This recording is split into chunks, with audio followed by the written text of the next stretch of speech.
Hey, good morning, good afternoon. My name is Jason Flame, host of the Master Motivation Podcast, and get ready for an exciting morning with us. We've got some education, motivation, and inspiration coming to you from Grandmaster James Cox. Welcome to the show, sir. How are you?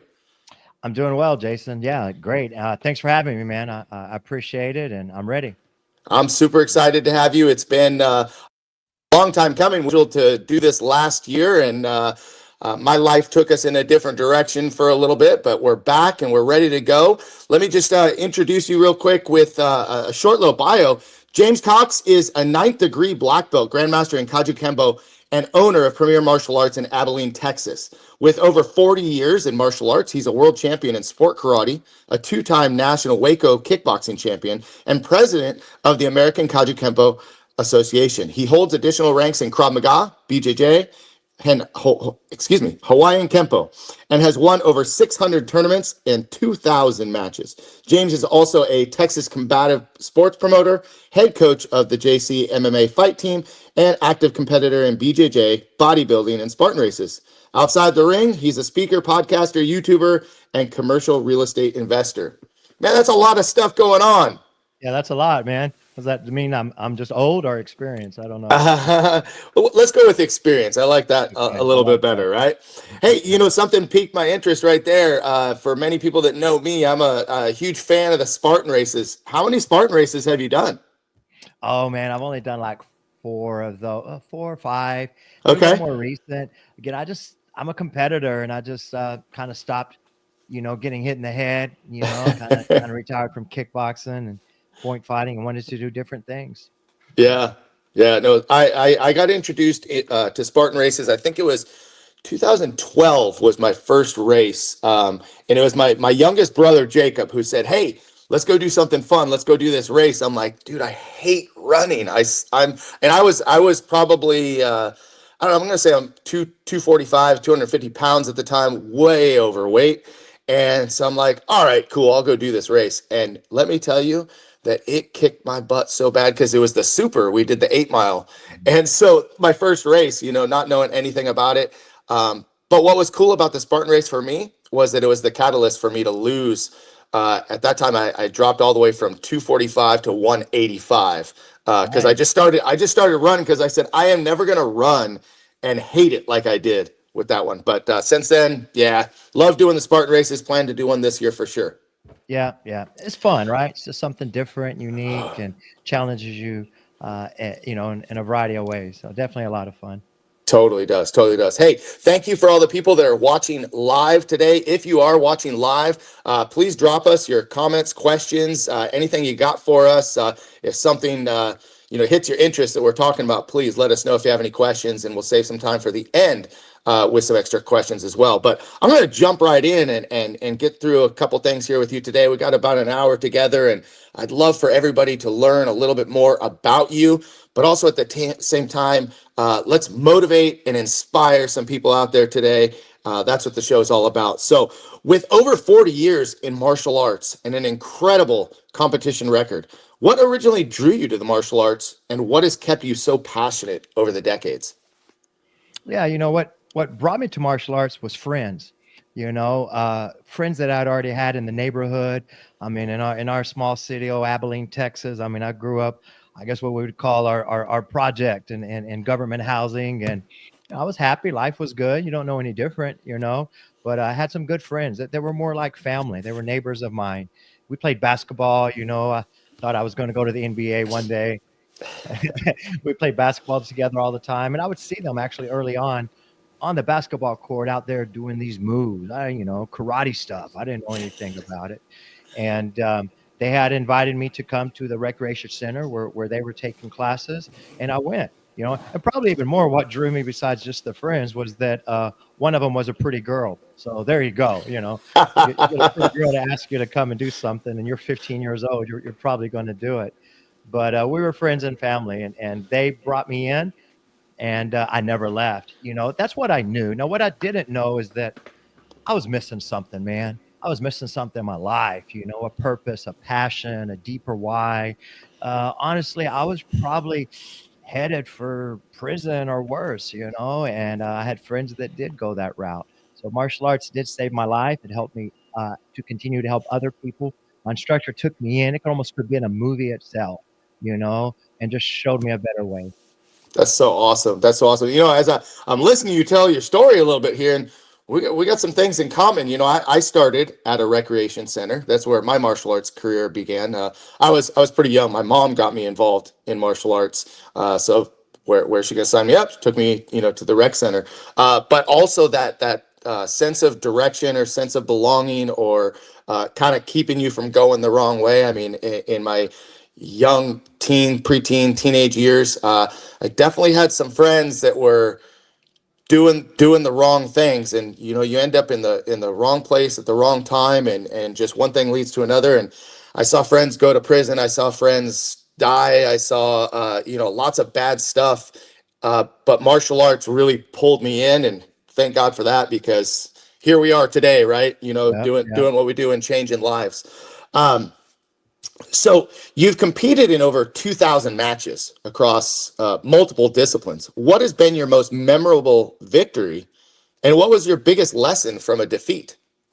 Yeah, I mean, I started competing early on. I want to think, which is crazy. I would not recommend it, but I want to think 6, maybe 8 weeks in already.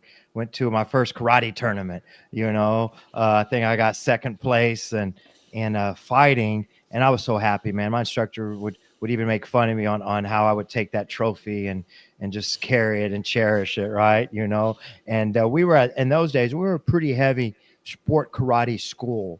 And so we did a lot of tournaments, man. There were times, I don't want to exaggerate, because for some people it sounds like it's not true, but it was probably even more than that, because there were times we would easily do 30 tournaments a year. Wow.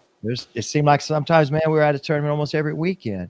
And then after getting into sport karate, I wanted more. So I got a boxing coach and started some kickboxing, some boxing, I guess a little bit of NHB type before MMA got big. And then, MMA got really big as I was kind of retiring and getting out of it. But I loved competing, man. We had some nice events. I think some of my most memorable was probably my last kickboxing fight, you know. And I think because it was a national tournament in Chicago. It was a big event, nice event, So there was a lot of stress and nerves from that. In my division, I was I guess lucky enough that there were only 3 of us, so I got the bye. I was 38 at the time, and the guy fighting was 23. He was ripped, man, and I watched him do his first fight, and he tore the guy up, knocked him out. So hey, oh crap, I got to fight this guy tomorrow, right? And I won, and I think it was just more with the wisdom, right? And just being smarter. I mean, I tell my students, man, you can be someone that might be better than you if you're smarter than them. You gotta embrace the art of war. You gotta embrace strategy and do the right things. So that was a memorable fight. There were things, and Texas is a big state. Yep. Texas is a big state, and some of this time I'm talking about competing, man, was before internet, right? So we didn't know all the things that we have available now, as far as the competitions all over. We might get a flyer in the mail or pick something up while you're at a tournament, but we stayed busy in Texas. And the Big D Nationals was a big event, the Cotton Belt Nationals, and going into those and getting a clean sweep of like 4 first place trophies. Because if I could do the division, I did it. So I would do like hard style forms, soft style, sometimes weapons. That wasn't my specialty. I would do self-defense, and of course, always fighting. So I did have at both of those events where I was able to get 4 first place and then win grand champion. So Awesome. those were good feelings. That was kind of like a goal. But yeah, I miss competing, and I loved it, man. It was great. So you talked a lot about the winning aspect, right? How it was great to win. What about those defeats? What was it about, your biggest defeats that you took away from it? What was the learning experience there? Yeah, man, I think everybody needs a little humble pie, right? You're not going to always win in life. Losing is learning. You get back on the horse. All of those details, man. And I think you learn more from the losses than the wins. The wins, you feel great, you know. You got to keep yourself in check and stay grounded. But it's those losses where you learn. You're getting hit with left hooks. You need to keep your right hand up. You know, how did you handle the loss? Were you cheated? You know, right? And you start all of a sudden complaining that the judges were against you. It was politics. It was this or that. I didn't do that. My instructor didn't allow that. He just didn't allow that. You know, you learn to win and you learn to lose. So I think it's those lessons that go into life, that go into everything. It's not going to always go your way, but you learn from it, man. You move on, you progress, and there's a solution to every problem. Absolutely. Yeah. Absolutely. And I love just that mindset. It took me a long time to understand that losing was learning, right? You know, I'm a very competitive person like you and many of us who are school owners and longtime martial artists, we have that competitive nature in us. It's what drives us and keeps us, you know, moving forward. But losing, you know, I was pretty fortunate in my tournament career early that I didn't lose a lot. I won a lot, and with winning a lot came a little bit of ego, and it came, you know, a lot of pride. But it was when I started losing, you know, I realized this is what's going to take me to the next level, because I had to start training differently. I had to start doing things differently. And so taking those losses and fueling you to continue growing, I think is something that we can take away in any aspect of our life, whether it's, you know, martial arts, sports, school, work, family. Losing is learning. I really enjoy that. Yeah, definitely, man. 100%. You know, it's just part of it. Yep. So let's talk about, Kajukembo was known or is known for its adaptability and real world effectiveness. How do you see it evolving in today's martial arts landscape, and what makes it stand out? Yeah, man. I mean, of course, I'm a little biased, but I love Kajukembo and just feel blessed that I was able to walk into that rec center that day and find that instructor and that style. I mean, I don't feel there's necessarily a bad martial arts style. They have different purposes. Some may be more limited, some may be more focused, variety of things, you know, it's like food or whatever. There's personal preferences on what you may prefer or may not. But I'm sure glad I found Kajukembo and that I found Patrick McDaniel, Richard Peralta, and the people that I grew up with through this art. You know, we're known as the first American mixed martial art. The concept of these guys getting together and blending their styles, you know, similar to Bruce Lee stuff, where they was a little bit ahead of their time, but it was the purpose of not being limited to one specific thing, but to have that variety. Now everyone knows what MMA is, but we were kind of doing a mixed martial arts system way before that was ever a popular thing. You know, the guys in black, those black uniforms that love to hit hard and, you know, break cups when they hit the groin, and just good hard training. And Kajukembo, our founder, Adriano Imperato, made it very clear that it's okay to evolve. Everything evolves, man. You can't drive the cars you used to drive. You can't necessarily do the things we used to do the same way. What happened to the dinosaurs, right? So we have to evolve and improve and grow, but still keep your fundamentals and your basics and foundation. You know what I mean? So I'm going to always be Kajukembo at heart. That's what we are. That's what we preach through the American Kajukembo Association. And certain things you're going to know, you know, the work ethic, the way we train. I'm always going to keep some traditional drills, and then we evolve it. We evolve it with MMA. I've added Krav Maga, Brazilian Jiu-Jitsu, Muay Thai. Have a lot of respect for John Hackelman. You know, he's under Walter Goldine. You would probably know Chuck Liddell, Glover Teixeira's coach. He's really evolved his Kajukembo system with, again, a more modern approach to mixed martial arts. And that's what we've done. So it's great that we're able to do that. You know what I mean? You shouldn't do that in early stage. You're a brand new black belt or something like that. You got to grow into it and get the experiences and add some value to that art. So I'm not necessarily taking things off the table. I'm just adding to it. Yeah. We're able to do that in our art, and that's great. Yeah. You mentioned John Hackelman, great friend of mine. He was the first person that came to my mind when you started talking about Kajukembo in the old school and Walter Godine. Joe Grizzle, thank you for tuning in and watching here live. He wanted to know a little bit more about your instructor specifically. So can you tell us more about him? Yeah, man. My original instructor, Patrick McDaniel. Again, I was 15. I feel like he was like 25. Man, this dude was lightning fast, bro. I mean, his self-defense, his creativity. Patrick McDaniel was here in Abilene. Abilene has an Air Force Base city, Dice Air Force Base, the home of the B-1Bs, right? So just like a lot of Kajukembo, from Hawaii, this spread through military branches, into California, to different cities and states where a lot of military. So we were fortunate that starting with George Jackson, who is a legend in the martial arts world, and his service in the military and the things he's done.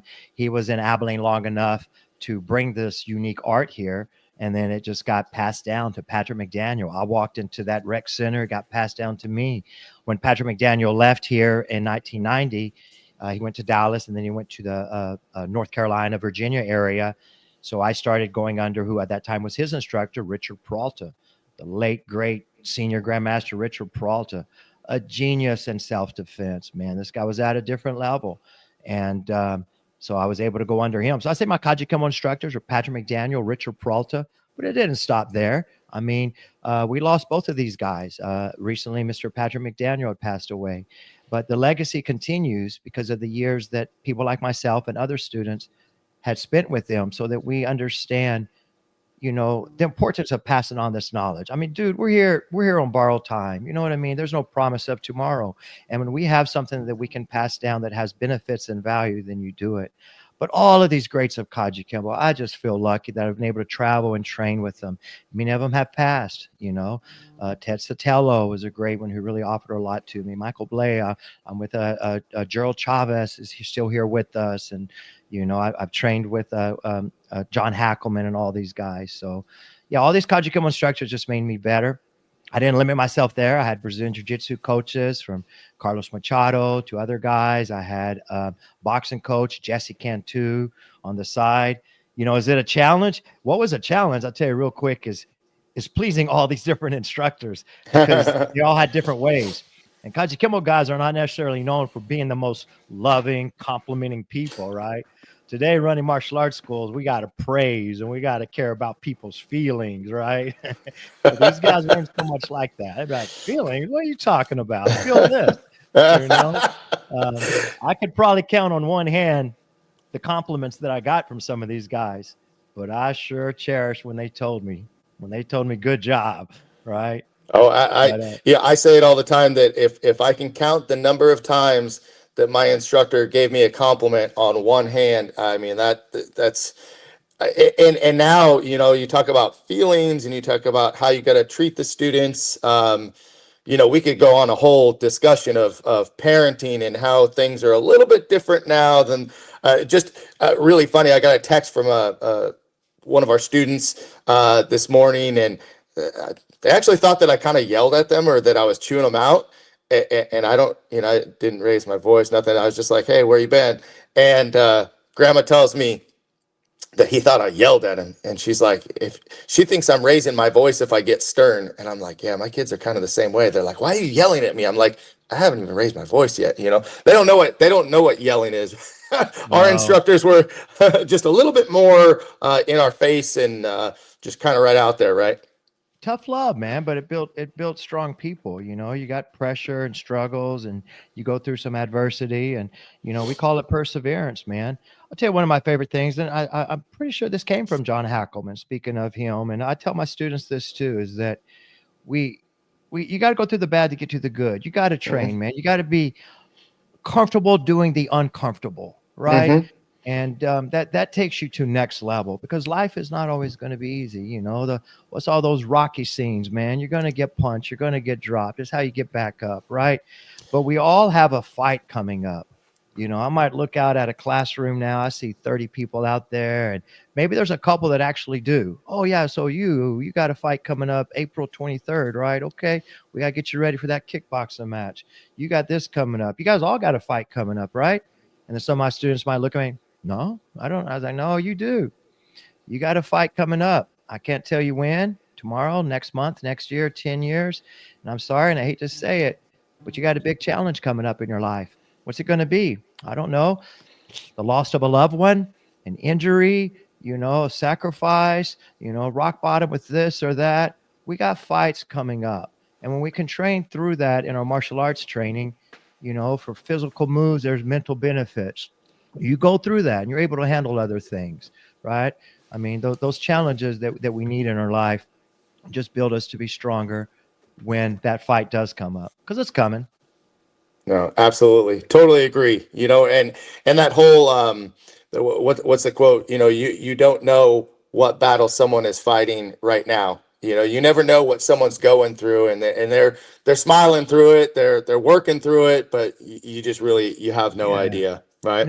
And real quick, isn't that great? Because you do this full time for a living. I've been doing this full time, and you just never know. And it's crazy how we will sometimes hear later, the testimonials that I could give you, man. Some are really deep and personal, and others are somebody lost weight, or they accomplished this, they were last in their class, fell in grades, now they're top in their class, they graduated with this degree or that, and we'll get the emails or letters sometimes later on about the accomplishments this person happened. And it's great when they want to praise that a lot of it had to do with their training as a martial arts student, and to smile at people and to push them and to praise. You can't be all tough love like old school, right? Mm-hmm. Because you never do know what people are going through. I've had people tell me, man, that night before I joined or I ran into you and we had that discussion, I was thinking about putting a gun to my head, the this, the that. And I'm like, wow, I never knew that. You know what I Mm-hmm. mean? And I'm glad that we were able to find a way to focus on improvement, to find a purpose, a deeper why, if it's temporary or if it's permanent. Like for me, this is all I want to do. This is all I've done. May not know much else, but what we're able to do on paying it forward, right? It's pretty cool, man. Pretty amazing, this whole martial arts journey we have.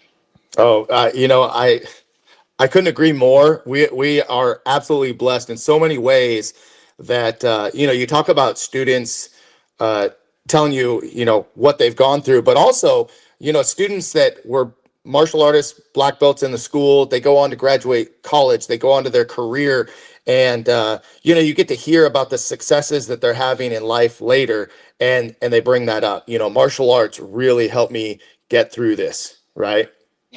So it's amazing. Hey, I'm going to take a quick break. I usually like to give a little shout out to one of our sponsors here. This is Raptor Extreme Karate. Let me show you guys just a little bit about it, and we'll be right back.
All right, and we're back. That was Raptor Extreme Karate. If you're interested in implementing a program in your school that will help bring some energy and excitement, I can help hook you up with Kevin Kowalczyk, 12-time world champion, and just an amazing martial artist that you could help add this to your school. Well, I'm Jason Flame with Master Motivation Podcast, and I've been talking with James Cox for the last 20 minutes or so. And we talked about his background in martial arts and Kajukembo and just the benefits of martial arts and what it has in our life. Let's talk a little bit about coaching and leadership. As the head coach of James Cox MMA Fight Team and president of the American Kajukembo Association, what do you believe separates good martial artists from truly great ones? I think a good martial artist to a next level, a great martial artist, man, you continue to learn and grow, right? You have that white belt mindset. You empty your cup so you can refill it. I think one thing that separates it is you continue to have a coach. A coach needs to be coached. You need to have a mentor, to not be at the level where you know it all and you can do it all. Right. So you've seen a great high ranking black belt wear a white belt and represent another style and start to go through it. When you see a really good martial artist, take consulting, go through business lessons, go through seminars, workshops, courses to try to improve themselves. You're improving yourself so that you have more to improve others.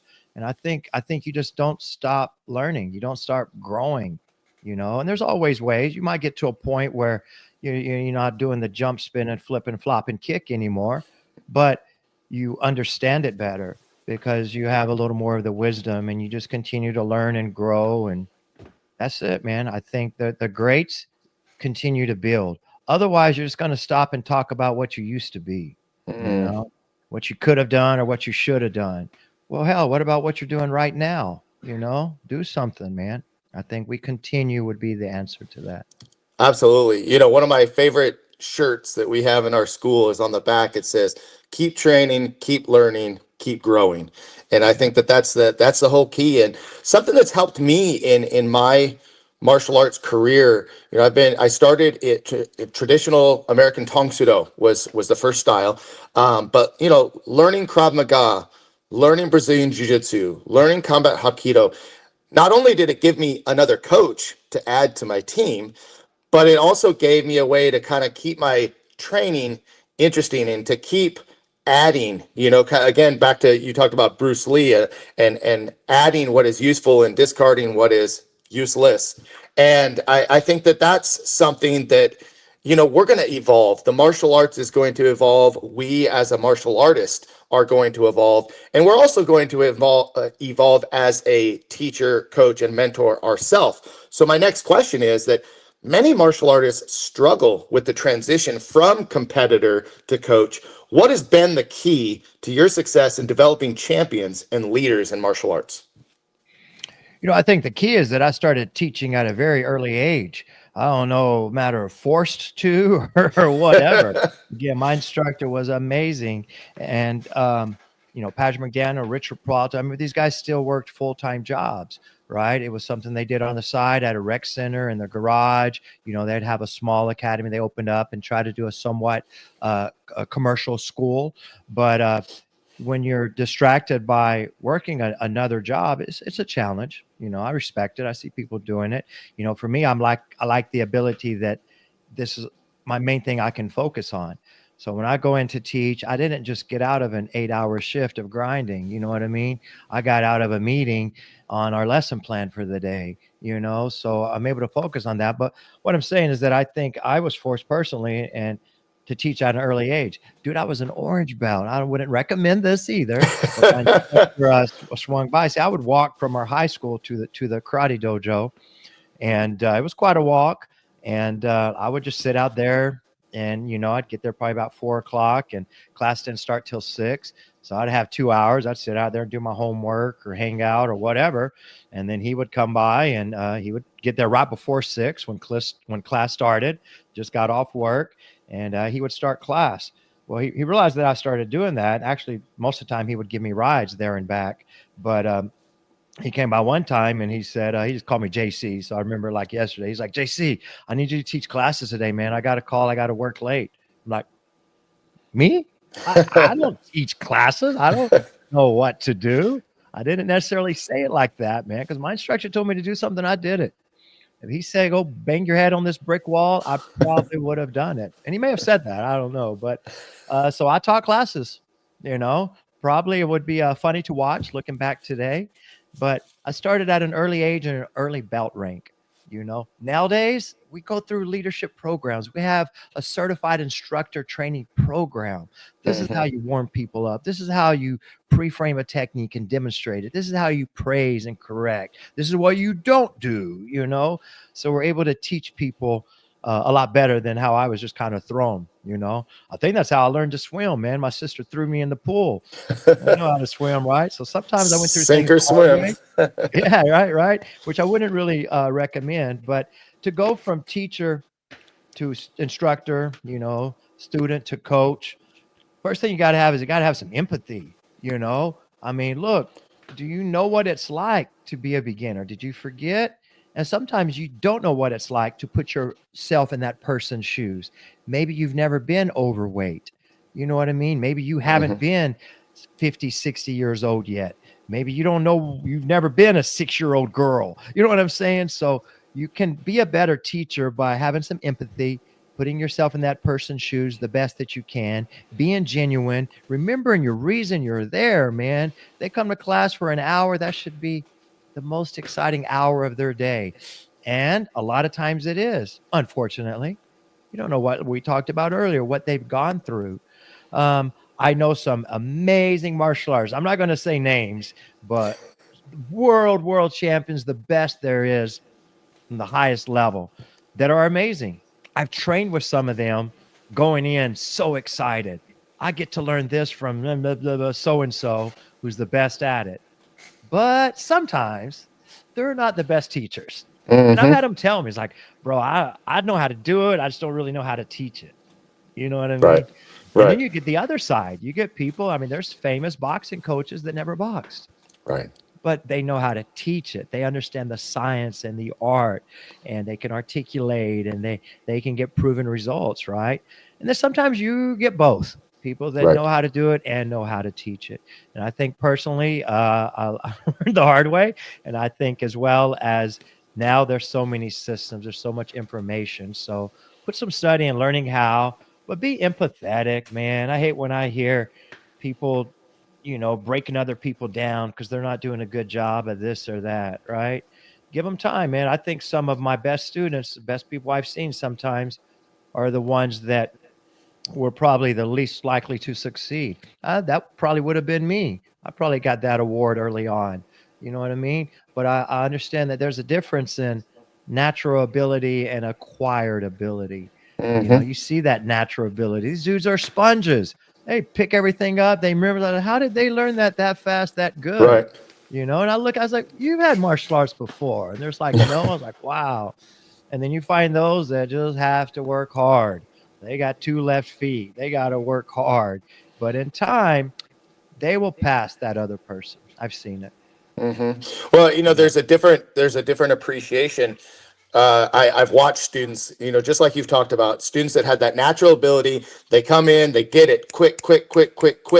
And they're always looking for, okay, what's next? What am I going to master next? What am I going to do next? And at some point, you know, you get to a level that they kind of learned it all, you know, but they're not going to that next level. Whereas the student who struggles through and really, you know, is challenged from the get-go, they tend to appreciate it just a little bit more. And that work ethic that they put into it is just on a different level. So I've seen definitely both sides. And, you know, going back to learning how to teach at a young age, I'll never forget the first time that I ever got to lead a class was because one of the instructors didn't show up. And it was like, well, go warm them up. I'm like, with what? And they're like, I don't know, just get them sweaty. And I'm like, okay. So I literally went out there and just absolutely killed the class. They still had another half of class and they were dying. I was like, well, maybe that was a little bit too much, but I was like, I'm going to say I was probably 14, 15 at that age as well. But, you know, over time, you know, we learned the hard way. And you mentioned that there's so many programs out there and so many different things. And we've got leadership teams in our school and specific training. You know, there's kind of a best of both worlds with both situations. I mean, we learned a lot by making a lot of mistakes, but it also helped us to share and cut that learning curve for our own teams and for the people that we have in our teaching in our school now, right? Yes, sir. 100%. Yeah.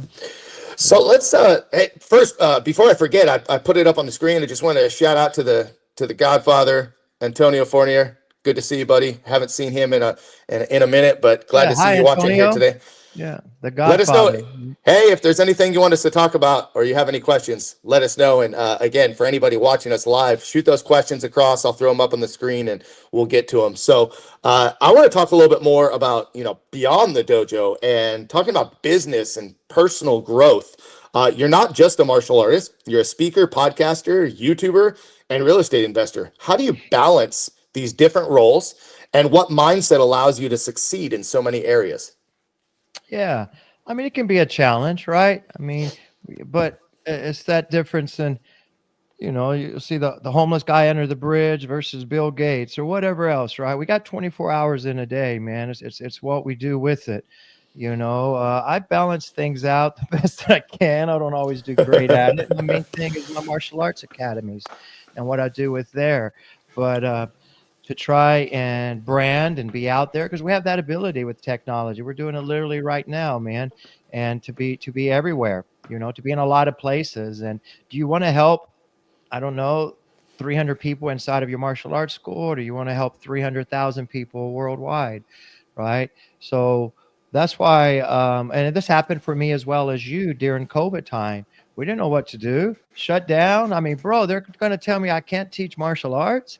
You know, Policemen come in my school and try to find me. And, it was, that's the whole story, man. But that was crazy times. Right.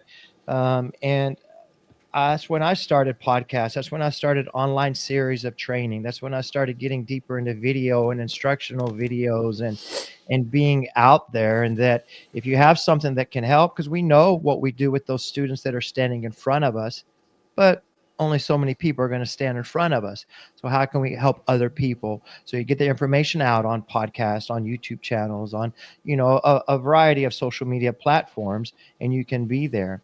And then business is business. What we have is a valuable product and valuable things, they have a price on it. But can you really put a price on what we provide? I mean, how much does confidence cost? How much does self-esteem and peace of mind and respect and discipline? Yeah, tell me how much that costs. We know how much a Big Mac costs. I mean, have you priced a heart attack lately? You know what I'm saying? So things cost, but the value in what you get out of it is far greater. So we have to run the martial arts business side. The business side is not always pretty. There's overhead, there's staff, there's challenges, there's taxes, there's insurance. Oh my, right? But we got to handle that. And sometimes you want to branch out in other directions if it's for I put things back in my school. So I need, we need more to create more, to do more. We need more, right? I mean, I don't know if I got off track or that really answers the question, but you gotta multitask a little. You could debate, is there such thing as multitasking? But you might do things in seasons. Let me kind of close with that. I know sometimes I'll do things in seasons. I might focus more so on my podcast for this season, although I'm doing everything else as well. And then maybe another 3 months comes up and I'm focused a little bit more now on the growth or the retention of my academies or something, right? But you try and juggle it around. Sometimes just going to have to focus heavier on certain things in certain seasons of life. Yeah, definitely. Well, so I kind of want to know a little bit more, like, did some of these other opportunities happen intentionally or by accident or by chance? And because I mentioned earlier that we're involved in a restaurant, and I never had any intention of opening a restaurant. I never really thought that was in my future. I became a martial arts business consultant for Maya years ago, and I never set out to do that. That was never my goal. My goal has always been and will always be, my martial arts school is number one. That's always my number one goal, to grow this and to be a huge impact in my community. But these things keep kind of popping up. And it's not necessarily by accident, but these opportunities just continue to present themselves. And I think people like you and I kind of see those opportunities and jump at them. So tell me a little bit about, some of the other things that you've done. How did they happen? Yeah, man, very very similar to what you're saying, actually. And I would say, yeah, the same thing, almost more by accident, not necessarily a plan, necessarily. I mean, I believe in the whole law of attraction and thinking and feeling and manifesting things, but you Yes, got to sir. work for it. You Yes, can't sir. just sit there and dream of this car and it appears. Well, you got to work. You got to, plant the seeds to grow, right? But a lot of those other things I did were accident. I mean, I was just trying to get in better shape. I hired a personal trainer, became a good friend of mine, Abe Walzer at Alpha Aesthetics here in Abilene. And he talked me into doing a physique bodybuilding show. I was like, what? I'm not a bodybuilder. I have no intention on being some big bodybuilder. And he was like, no, I think you could do it, blah, blah, certain divisions here or there. And it helped change my life. I learned so much, man. I mean, a diet, oh, you got to eat correct. I get it, things like that. So branching into some of those other things, yeah, it was by accident, really. I mean, maybe it was more manifested than I knew, but when the opportunity came up, I said, yeah, and went for those things. The whole real estate things, as I was leasing a building, I probably paid for it twice, leasing the same building for all these years. And then the owner, a great guy, is getting a little bit older, ready to retire. I think we're small talking as he's picking up the rent check. We're just small talking about the weather or something. And he's telling me how he's tired and, he's probably start trying to get rid of some of his properties. And I'm like, what? Get rid of it? Like, you want to sell it? Man, I'd love to be able to buy this if I could. Right. Mm-hmm. I don't know if I believed it was even possible. Where am I going to get all that money? How am I going to do this? Right. But the opportunity came and I worked hard and made it happen. So I think you can manifest things. I think there's signs, if you want to believe in that, where something comes up and hint, and, go for it. Right. You got to try. You got to go for it. If that don't work, plan B, go for it. Right. Oh, absolutely. Absolutely. And I think, when it comes down to it, these opportunities, present themselves by the different people that you surround yourself with and the different connections that you build over time. And speaking of connections, I'm going to plug one more of our sponsors, the Connected Leaders Academy with Jose Escobar. Let me show you guys what this is all about.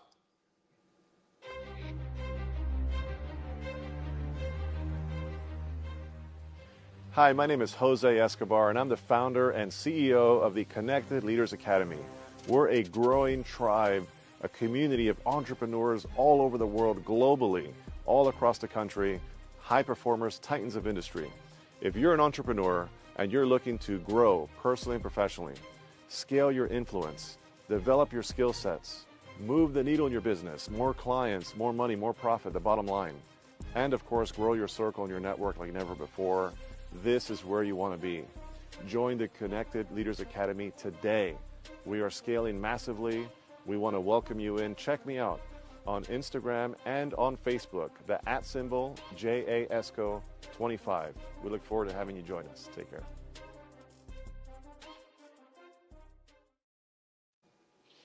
Hey guys, we're back. This is Jason Flame with Master Motivation Podcast, and I'm talking with James Cox. That was the Connected Leaders Academy. If you're looking for a worldwide networking organization, let me know, and I can definitely get you connected with Jose Escobar. But James, we've been talking about a lot of stuff today, and we actually touched on a little bit about the bodybuilding opportunity. You're still actively competing in BJJ. Are you still doing bodybuilding? Yeah, I'll get back to it. I'm coming off a wrist surgery. I just got out of my cast. Okay. And, had to take a big bone out, fuse a couple together, got staples. So it'll be a little bit, but I'll try this year. I mean, as soon as I can get back to lifting and training, I'm a competitor. I just miss, competing, and I'll find something to compete in and work through, Injuries are part of it, unfortunately. Well, I'm with you. I took my wrist brace off so that I could manage the iPad here a little bit more, but I got some things going on there. But anyway, with all of this said, what's your approach to staying in peak physical condition, and how's your training evolved as you've continued to age and get a little bit older? Yeah, definitely, man. Good question. And I think one is get help. You only know what you know, right? I mean, I'm not a nutrition expert, a dietitian. I'm a martial artist. I think I know a little bit about this and that, but I'm going to go to someone that knows more than me. That's why I went to my friend. I went to somebody who specializes. They've been there and they've done it. I can tell how they look. I can see a track record of their accomplishments. You know what I mean? So you get help and you go there.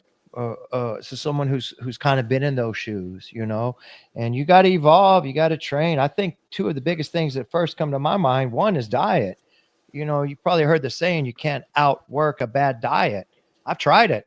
You Me can't do too. it. Some of those old days, and it was common. I didn't even realize I was doing bad. We on our way to a tournament, even a fight, and you're traveling, so you stop at McDonald's, right? You get that breakfast sandwich, or some juice or whatever you can get that's food at McDonald's, and then you go and train. In between, who knows what you might have, right? But not anymore. I've learned about diet. Now when I travel, I'm taking a big bag of supplements, right? I might carry some rice cakes and some Quest bars, or some some sort of things here that are just going to be a better replacement. But you are what you eat, man. Eat junk, you're going to be junk. So I think diet, your water intake. Do you even know how much water you're drinking every day? To stay lubricated, to keep up with that, and just hydrated, and you want to train hard and smart. I see people get away with it. You will, until it catches up. You'll get away with it until you can't. So these 20-year-olds that want to continue eating, hamburgers and Coca-Colas for a meal before they work out. Yeah, you need to change your diet. It's going to make a big difference. I think people are smarter with that now. Recovery is a big thing as well. What are you doing for recovery? We didn't know so much about contrast of ice baths and sauna and stretching and yoga. Yoga wasn't cool for a fighter, right? It just wasn't. So nowadays we have so much available in the facilities, and get some blood tests, get some results of where you are. Your health is your life. So I would say big evolution is better diet, better nutrition, and having a coach or mentor who's been there and can help you with that. Yeah. No, stay in your lane. Stay in your lane. You know what you're good at. Do that, or what you're great at, and some things you're okay with. But you can go where there are experts. Yeah, no, I love it. One of my biggest struggles, you were talking about recovery. My biggest challenge is taking a day off, and letting the body rest and recover. I really have a hard time with that, because I'm one of those people that, first of all, I tried for years. Like I mentioned earlier, at one point I was 245, almost 250 pounds. And here I am, a martial arts instructor, supposed to be in shape and looking good and feeling good, but I was looking like crap and feeling like crap, and got myself in check, got my things under control. It was a lot of the diet, but I really got back into working out full time, and so like I go to the gym every day. My rest day or my recovery day usually is a walk on the treadmill. Because I got to go to the gym, because if I don't go to the gym, then I feel like I get out of the routine really fast. It's like one day off turns into 2 days off and 3 days off. But talk a little bit more about recovery. You mentioned, ice baths, sauna, stuff like that. But, just that importance of taking a rest day, taking a recovery day, and letting your body recharge. Yeah. Man, you gotta have some non-negotiables in your life, right? I'm pretty sure unless you're fasting on purpose or something, you're probably going to eat every day. It's a non-negotiable. Your body's going to tell you, right? Yep. Hopefully you're going to sleep, but doing something every day, moving and range of motion, doing something hopefully that you like, and that, good thing for us, we get the most bang for our buck by doing something that's practical and effective. And it's an insurance policy. Martial arts is an insurance policy. It's something we don't want to use necessarily, but it's there in case. Better to know it in case you need it than need it and not know it. First thing that comes to mind on recovery, which I'm really good at now, is sleeping. I remember those days, man. I grew up in that era where it was bad to sleep. You were a lazy bum. How much we were proud to say that we got 3 hours of sleep and went on. We were proud to say that. You were embarrassed to say you slept 8 hours because you were a lazy bum. You slept too much. I think with all the podcasts, all the things that are going on, all the athletes that are speaking out about how important sleep is, there's people proudly sleeping 8 to 10 hours a night now and are doing well, because that's when your body is, regenerating, recovering. Rest is a must, right? So I used to not sleep very much. I was hustling, grinding all the time, man. And now I sleep pretty good nights. I want to make sure I get you know, 7, 8 hours of sleep every night versus 3 or 4. Hmm. Supplements, you know, preferably legal, but supplements, the right vitamins, the right nutrition, what you put in your body, you know, unless you can just eat right. If you eat right, you can get it all in your food, you know, meal prep, right? Or else we're just going to fall to what's convenient. Get that junk out of your house. It's easy to find the chips when they're in your counter, you know, the Oreos or whatever else it may be. Get them out of sight, out of mind. They're not Yep. there, you know. Or in my house, it's jelly beans right now because, you know, Easter's coming up. So my wife, somehow we always have to have jelly beans. I'm like, can we just put those somewhere else so that I don't see Yeah, them? yeah. Because I do love them, but I know I feel like crap after I eat them. And I think you can splurge every once in a while. I think for a couple of Yeah. things. One, it tastes good, and two, man, I know personally, after I'm on a strict diet and I'm sick, I go and eat too much and something. Man, I haven't had a Coca-Cola in years, and I go and Mm, drink one, or you know, something just that's really bad for you, but it sure looks good, right? And then you just get sick. You shock your body and your system because you're not used to those things. You're used mm-hmm. to eating cleaner and healthier and lighter and not feeling you know, hungry all the time. But sleep is a good one. The diet we've talked about, and I say stretching, man. You know, and as I say that right now, I'm a little guilty of not doing it like I used to. You know, I spent so much time stretching. Early on, my instructor, again, tough love, you know, he couldn't do it today like this. He made fun of me. He called me R2D2. That was when Star Wars first came out, right? Old school. Because I was just so stiff and rigid. You know, he'd say, do the splits. I'd open my feet shoulder width. It was like, there you go, right? So determination from wanting maybe to show him, to show myself, or not being made fun of. I stretch for hours a day. I stretch to crazy amounts, man, to get to the flexibility. And, you know, I've slowed down, but I want to get back to it because I felt better. I feel like I have less injuries. You know, when you're Hmm. flexible, you're more durable from point A to point B. Yep. It's an important thing, especially as we age. Get up, get down, stretch. That's it. That's it. I love it. Cool. Well, let's hit them with some motivation and inspiration to finish out. For someone who faces obstacles, whether in martial arts, business, or in life, what advice would you give to help them push through and achieve their goals? Yeah, you know, like we say, rest if you must, just don't quit. Reset a goal, right? You know, maybe you're at a burnout. Maybe you're just not taking the first step. You know, you got to get started.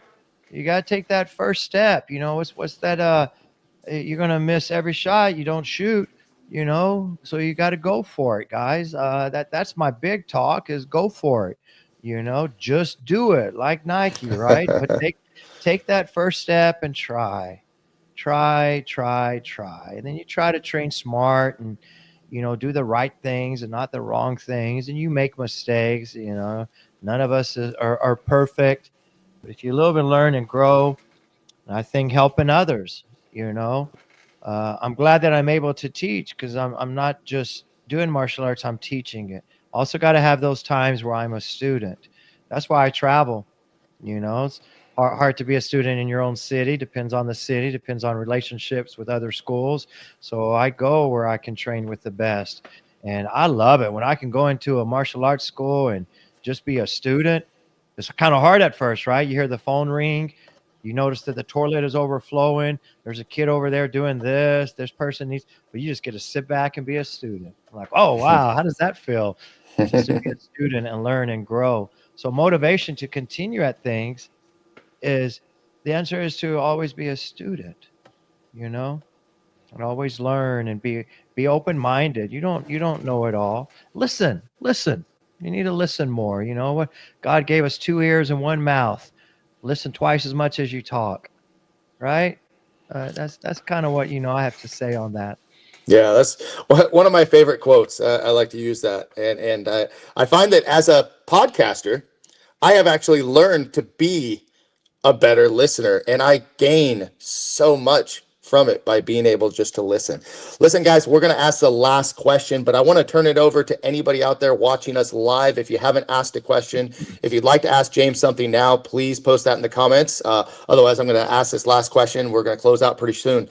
But looking back at your journey, Your journey of life. What's the biggest lesson you've learned that you wish you had known when you first started? Man, my first thought talking about injuries is train smart. The old school no pain, no gain is not true.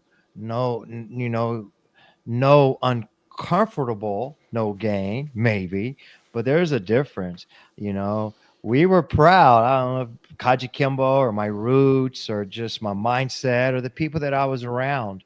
And there's some benefits to it. There's some value in that hard old school training. But what I feel like if I would have known to train a little bit smarter, was it always smart to spar full contact without headgear?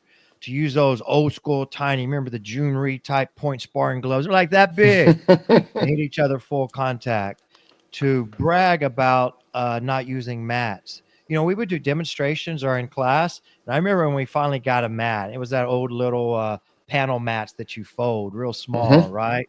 Man, what a luxury that was, because I learned my break falls. We started judo and Kajukembo stuff on concrete on a basketball court, and we were proud of that. We did some dumb things because we thought it were good. Even early on as a teacher, we would go and do demos, and there might have been another school there doing a demonstration. They have all their mats laid out. We're next. The guy told me we could use their mats. What do? Move all their mats out of the way because we want to show how you can do your shoulder throws and hip toss, your takedowns on concrete, So then later you start paying the price. So I'm all for training hard, but you got to train smart. Headgears are for a reason, right? Mouthpieces, growing protection. You don't have to bubble wrap yourself completely, but a little bit of protection there when you need it. I haven't sparred full contact hard in a while, right? I think every once in a while you need some hard sparring because you need resistance, you need challenge. But there's flow sparring where you can do a lot of things safer and build better habits. As soon as you start getting 100%, what's the first thing? You lose technique, But yeah, I think looking back, man, train smarter, not necessarily just harder, and have that variety. Stay with it. But I'm blessed to have done what I've done, to have helped the people I help. And, I like to say it's just the beginning, man. I'm ready. As long as I'm going to be here, I'm going to do what I can, and I'm going to develop good people to help me. If I can't be there, my job and responsibility is put the best people in front of my members. So I'm constantly training and retraining my staff. I'm going to leave here and go to a staff meeting and talk about certain things that we need to do and say, to make sure that I have, if I can't be there, we got 3 schools. I can't be in 3 places at once, right? I can rotate through and put my hands and inspect what I expect, but it's improving the other people as well. Yeah, that's awesome. Listen, I've really enjoyed our time together, getting to know you a little bit better, letting you share your story with our audience. Thank you to everybody who's been watching this live. I will ask that everybody share this podcast so everybody can check it out, and go to Master Motivation Podcast on YouTube, and please subscribe for future interviews. But Mr. Cox, is there anything you want to close out the show? Any closing thoughts that you'd like to leave everybody with? I've said a lot. I've said a lot about the opportunities and about time, our lifespan, what is tomorrow, the present is a gift. This moment that we are living in, cherish it and do something with it. You don't have to be so crazy where you're stressed out on what to do, but isn't doing something much better than doing nothing? So I think to embrace the present moment, to enjoy that gift, and to be active and do. If you stopped and asked yourself, what is one of the most important things I could be doing right now? Now, if you're at work and that most important thing is doing your job, then you do that to its fullest. And then there's always going to be something that you probably could and should be doing better. And don't put off tomorrow what you could do today. Procrastination's a real thing. It's a problem that I have sometimes. A friend of mine told me this is always being in the creation process, right? No, I want to get it perfect. I'll struggle before I get a newsletter out. I'll struggle before I do a graduation or an event or something, because I want it all to be perfect. But I think good is better than perfect, so to not procrastinate, to enjoy the present moment, and just make these things happen, man. If I can help anybody with anything at any time, I'm pretty easy to find. Reach out. And I really do appreciate this opportunity, Jason. Thank you.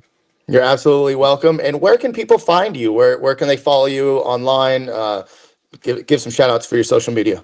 Yeah. Of course, we're here in Abilene, Texas, Premier Martial Arts. And then James Cox Martial Arts is my YouTube channel. We put a lot of good information out on there. James Cox Martial Arts is also a website. And then we have our podcast, and it's The Lifestyle with James Cox. We're on Spotify, Apple. So pretty easy to find. Yeah, let me know. Good stuff. Good stuff. Well, guys, go check it out. Make sure you follow Mr. Cox. And if you have any questions later, throw them in the comments of this video, and I'll make sure we get in touch. But I look forward to catching up with you again in the future, and wishing you all the best. Yeah, 100%. Thank you. You too, sir. Appreciate it. All right. Thanks a lot, guys. Well, that's the Master Motivation Podcast with Mr. James Cox today. We'll see you next week. We got Mr. Kurt Klingenmeyer coming on. So we'll see y'all then. Go out and make it a great week, guys.